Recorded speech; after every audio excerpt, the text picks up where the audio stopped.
हाँ, तो आज का क्वेश्चन हम लोग लेकर के आ गए। ये देखिए सारे क्वेश्चन जो हम लेकर के आए हैं वो आपके कम्पिटिटिव एग्ज़ाम के लिए बहुत ही इम्पॉर्टेंट है। यदि आप एक बात आपसे कहना कि अगर चैनल पर आप नए हैं तो इसे लाइक शेयर एंड सब्सक्राइब करना ना भूलिएगा, क्योंकि ज़्यादा से ज़्यादा वीडियो को शेयर करिए कि हमारा भी पोटेंशियल मेंटेन हो। और आप इससे पोटेंशियल जब हमारा मेंटेन होगा तो आपका भी काम थोड़ा सा करने में हमें एक प्रोत्साहन मिलेगा। ज़्यादा समय को बर्बाद नहीं करते, क्वेश्चन नंबर 1 पे ध्यान देते कि एक साइकिल सवार एक निश्चित बिंदु x दिख रहा है चित्र में से चलता है, r त्रिज्या के वृत्तीय पथ पर चलते हुए y तक पहुंचता है। साइकिल सवार का विस्थापन होगा। देखिए साइकिल सवार का यहाँ पर आपसे पूछा जा रहा है विस्थापन कितना होगा। क्या पूछा जा रहा है? विस्थापन पूछा जा रहा है। तो साइकिल सवार का विस्थापन अगर आपको निकालना है, देखिए तो विस्थापन निकालने का एक ट्रिक है। ये देखिए पूरा अर्धवृत्त है, 180 डिग्री का कोण बनेगा। तो जब आपको विस्थापन निकालना होगा तो वृत्तीय पथ के लिए विस्थापन 2r साइन थीटा बाई 2 से निकाल दीजिएगा। 2r साइन थीटा बाई 2 से निकाल दीजिएगा। तो 2r यहाँ हो गया और साइन थीटा बाई 2, तो मतलब साइन थीटा बाई 2 का मतलब 180 का आधा कितना हो जाएगा? 90। तो साइन 90 का मान कितना होता है? 1 होता है। तो यहाँ पर जो विस्थापन हो जाएगा वो 2r हो जाएगा। तो इसका ऑप्शन जो हो जाएगा सी करेक्ट हो जाएगा। तो जब विस्थापन निकालना होगा तो आप इस मेथड से आसानी से निकाल सकते हैं। तो ये क्वेश्चन नंबर 1 का। अब ये कि वृत्तीय पथ पर किसी के लिए भी आप लगा सकते हैं ये ट्रिक। वृत्तीय पथ के लिए किसी के लिए भी आप निकाल सकते हैं 2r साइन थीटा बाई 2। इस फार्मूले का यूज़ करके आप आसानी से वृत्तीय पथ का कोई भी एंगल दिया होगा उस पर आप विस्थापन आसानी से कैलकुलेट कर सकते हैं। तो ये ट्रिक है, ये एक अच्छा मेथड है जिसके थ्रू आप आसानी से क्या कर सकते हैं? विस्थापन वृत्तीय पथ पर आप निकाल सकते हैं। क्वेश्चन नंबर 2 पे ध्यान देते हैं। क्वेश्चन नंबर 2 क्या करा है? यम द्रव्यमान की एक कण का संवेग p है तो उसकी गतिज ऊर्जा क्या होगी? देखिए गतिज ऊर्जा अगर इस क्वेश्चन में अगर आपको निकालना है तो गतिज ऊर्जा बराबर k बराबर तो हम लोग जानते हैं कि हाफ mv² होती है, हाफ mv² होती है। तो आप इसको ऐसे भी कर सकते हैं, हाफ mv का होल स्क्वायर अब बाई m लिख सकते हैं।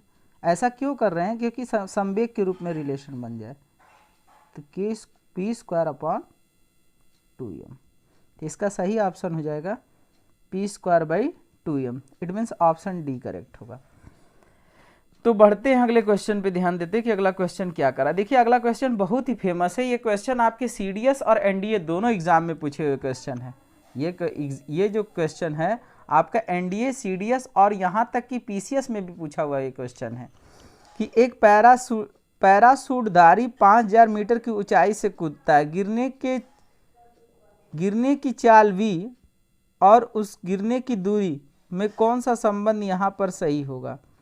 5000 की मीटर की ऊंचाई से गिरता है और d और v के बीच में कौन सा संबंध सही होगा?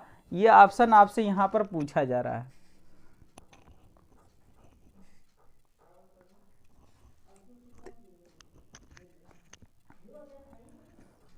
तो आइए इसको लगाते हैं।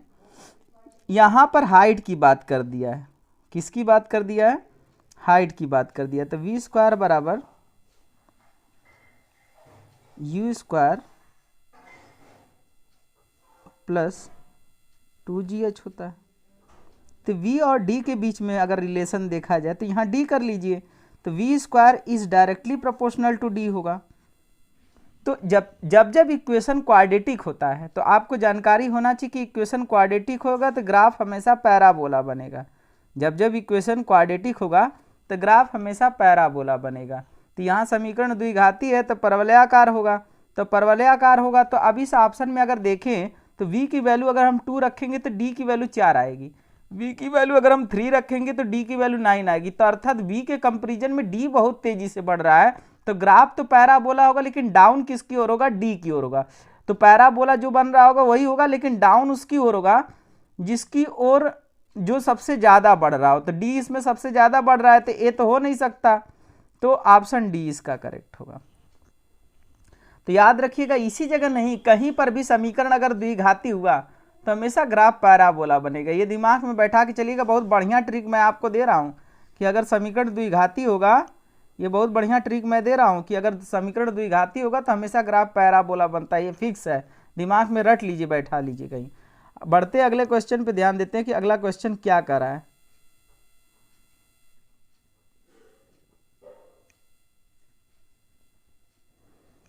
गुरुत्व के अधीन विरामावस्था से मुक्त रूप से गिरने वाले कण के मामले में समय तथा डी का वितरण निम्न में से कौन सा दर्शाता है? इसमें से कौन सा ग्राफ इसमें से दर्शाएगा?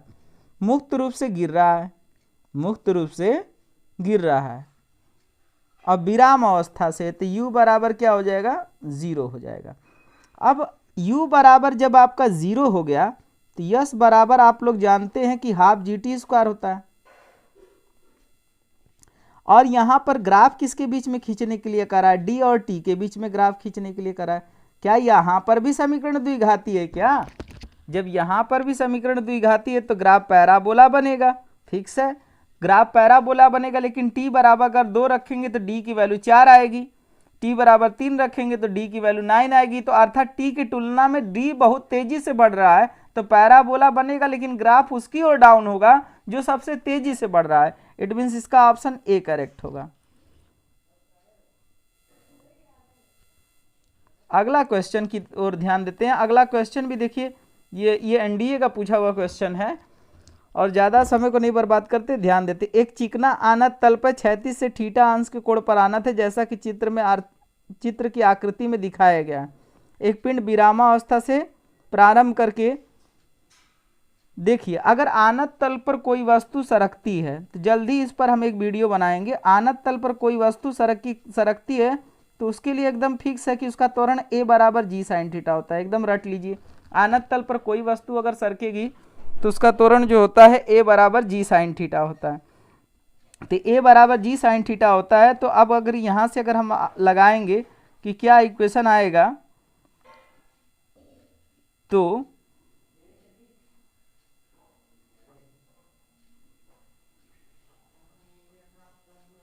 यल बराबर half g sin theta into t²। अब इस यल को आप चेंज कर लीजिए। जब इस यल को चेंज कर लेंगे तो आई थिंक t बराबर 1/sin थीटा, t बराबर 1/sin थीटा रूट में 2h/g आएगा। ऑप्शन सी करेक्ट होगा।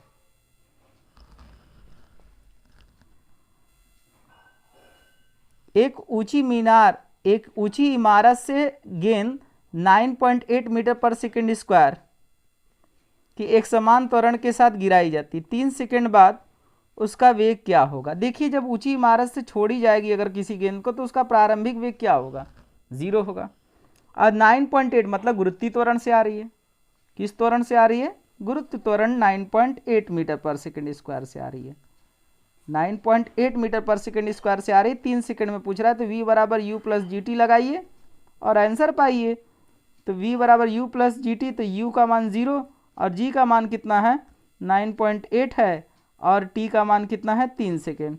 तो 9 तिरिक कितना हो जाएगा बेटा?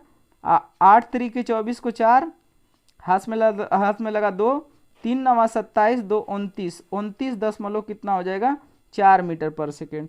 तो 29.4 metre per second. It means option C इसका करेक्ट होगा। बढ़ते हैं अगले क्वेश्चन पे, ध्यान देते हैं कि अगला क्वेश्चन क्या कर रहा है कि एक वस्तु का पृथ्वी पर द्रव्यमान 100 kg है। अब पृथ्वी तल की सतह पर गुरुत्वीय त्वरण 10 मीटर पर सेकेंड स्क्वायर है। अब चंद्रमा पर अगर गुरुत्वीय त्वरण पूछ रहा है, चंद्रमा पर गुरुत्वीय त्वरण पृथ्वी के गुरुत्वीय त्वरण का 1/6 हो, तो चंद्रमा पर किसी वस्तु का द्रव्यमान कितना होगा? चंद्रमा पर किसी वस्तु का द्रव्यमान कितना होगा? देखिए किसी वस्तु का द्रव्यमान सदैव नियत रहता है, केवल भार बदलता है। अगर क्लासिकल फिजिक्स न्यूटोनियन फिजिक्स की बात करें तो किसी वस्तु का द्रव्यमान सदैव नियत रहता है, केवल भार बदलता है गुरुत्वीय त्वरण के कारण। द्रव्यमान अपरिवर्तित रहता है बेटा। अकॉर्डिंग टू क्लासिकल फिजिक्स या न्यूटोनियन फिजिक्स बात करें तो अकॉर्डिंग टू क्लासिकल फिजिक्स से बात करें, कौन सी फिजिक्स? क्लासिकल फिजिक्स से बात करें तो किसी वस्तु का द्रव्यमान मास ऑलवेज कांस्टेंट होता है। मास ऑलवेज क्या होता है? कांस्टेंट होता है, केवल वेट बदलता है क्योंकि गुरुत्वीय त्वरण लगातार बदलती है, अर्थात द्रव्यमान अपरिवर्तित रहेगा।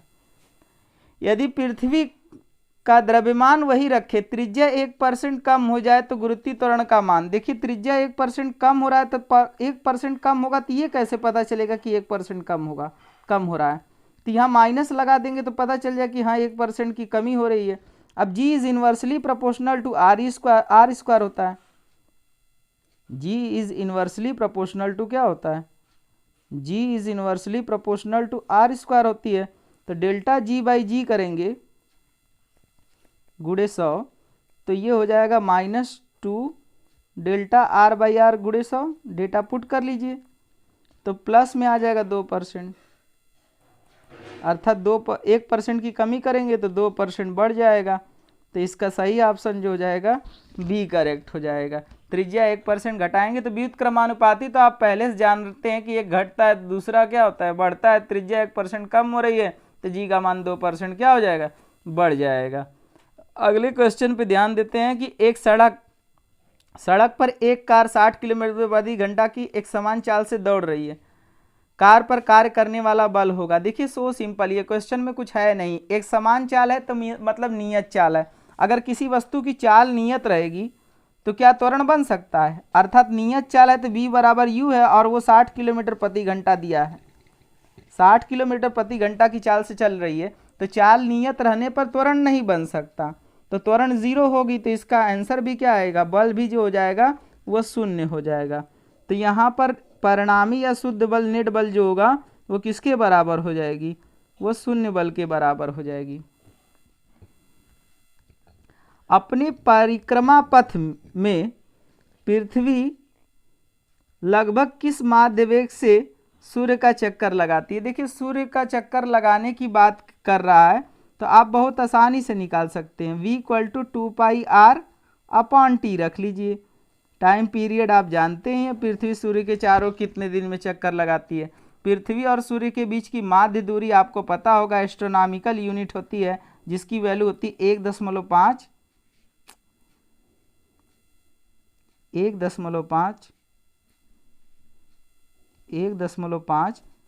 10⁻11 मीटर होती है। अब आवर्तकाल की बात करें तो 365 दिन होता है। जब आप इसको कैलकुलेट करेंगे तो 30 किलोमीटर पर सेकंड आएगा इसका। अब अगला क्वेश्चन क्या कह रहा है उस पर ध्यान देते हैं। एक समान गति करने वाला पिंड त्वरित नहीं होता, त्वरित हो सकता है, हमेशा त्वरित होता है, एक समान वेग होता है। तो एक समान गति करने वाला पिंड होगा तो एक समान गति क्या कहलाती है? एक समान गति में अगर एक समान वृत्तीय गति ले लें तो त्वरित हो सकता है, यहाँ पर ये आंसर बन सकता है। लेकिन अगर रेखीय गति होगा तो नहीं संभव है। तो बस ये याद रखिए एक समान वेग होगा, डी ऑप्शन करेक्ट होगा। पूर्ण रूप से क्वेश्चन नहीं सही है ये। वृत्तीय गति में होगा तो त्वरण हो सकता है, अगर रेखीय गति में होगा तो नहीं हो सकता है। तो इसका कमेंट बॉक्स में आंसर भेजिएगा, क्योंकि हमारे हिसाब से डी ऑप्शन करेक्ट होगा। क्योंकि एक समान गति में, रेखीय गति में तो त्वरण नहीं बन सकता, लेकिन वृत्तीय गति में हो सकता है। दूध से क्रीम, ये तो देखिए क्वेश्चन इतना फेमस है कि कौन सा ऐसा एग्जाम है जिसमें ये क्वेश्चन नहीं आया। एसएससी से लेकर के सी टेट से लेकर के टेट से लेकर के हर एग्ज़ाम में, रेलवे से लेकर के हर एग्ज़ाम में ये पूछा हुआ क्वेश्चन है कि दूध से क्रीम निकलने पर कौन सा बल होता है। देखिए आप, केंद्रीय बल होता है, केंद्र से बाहर की ओर, छद्रम बल जिसको कहते हैं। तो दूध से क्रीम का अलग होना की जो क्रिया है अब केंद्रीय बल का उदाहरण है। वॉशिंग मशीन भी इसी में देखिए काम करता है, अब केंद्रीय बल पर ही। तो ये भी दिमाग में बैठा के चलिएगा। तो इस तरीके से आज हम लोग जो है इतने क्वेश्चन आपके लिए लेकर के आए, करीब 12 से 13 क्वेश्चन था। अगर वीडियो अच्छा लगता है तो उसे लाइक, शेयर एंड सब्सक्राइब करना ना भूलिएगा। ज़्यादा से ज़्यादा इसको शेयर करिए। जल्द मिलते हैं